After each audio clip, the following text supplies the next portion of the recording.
My second week in China was a lot of fun, and of course, I'm eating as much food as I possibly can. This, fried chicken is so delicious. And my colleagues and I decided to visit an adorable little cafe so that we could do some grading and also some studying because I have started studying Chinese. I visited the International Center on campus and got to meet a lot of the students that come here. There are several Russians, a handful of Japanese students. I met a few from Pakistan, and it was so much fun getting to experience being a teacher or a student instead of a teacher in an international setting. So Chinese is a challenging language, but with the proper guidance and a good teacher like I've got here, it becomes much easier. Now, the campus here is absolutely beautiful, and the cafeteria food is really delicious, so of course we had some of that. Later in the week, we went back to the cafe just because it's really nice and quiet and peaceful here, and they've got this really tasty coffee drink. They call it a dirty butter. It's like butter coffee, and it's very lightly sweet. It's very tasty, so I got that as well as the tiramisu. And we just hung out in the nice, quiet atmosphere and did a bunch of studies.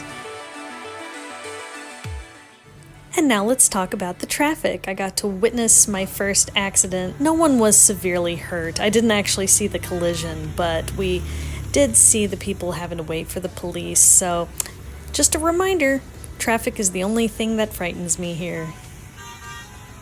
It's easy to fall into a routine of just grading and working and eating, but this weekend we did something special. One of the wonderful teachers, Mr. Wong, decided to take all of the international employees on a special excursion in downtown Chongqing. So about 19 of us loaded up on the bus and we got to visit the canola seed fields on Guangyang Island.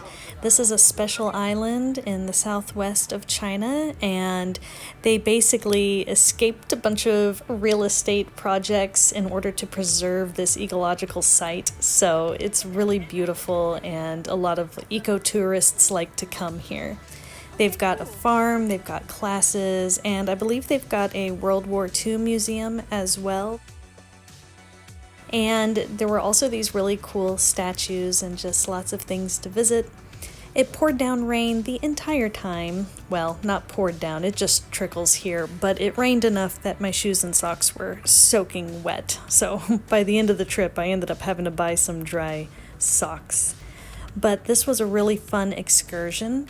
And after touring the island, our lovely guides took us all out for lunch, and they serve it on this big Lazy Susan that's in the middle of the table, so you get to just spin the table and choose whatever you want. And I ate a little bit of everything. After that, Mr. Wong and our tour guide took us to a movie theater, and we got to watch a movie called Neja 2. Because I don't speak a lot of Chinese, I didn't really understand much of the movie, but it was very visually exhilarating. And then we did some shopping and some sightseeing, and I had a really nice time getting to know all these other international workers here in China. I'm looking forward to more adventures. Thanks for watching.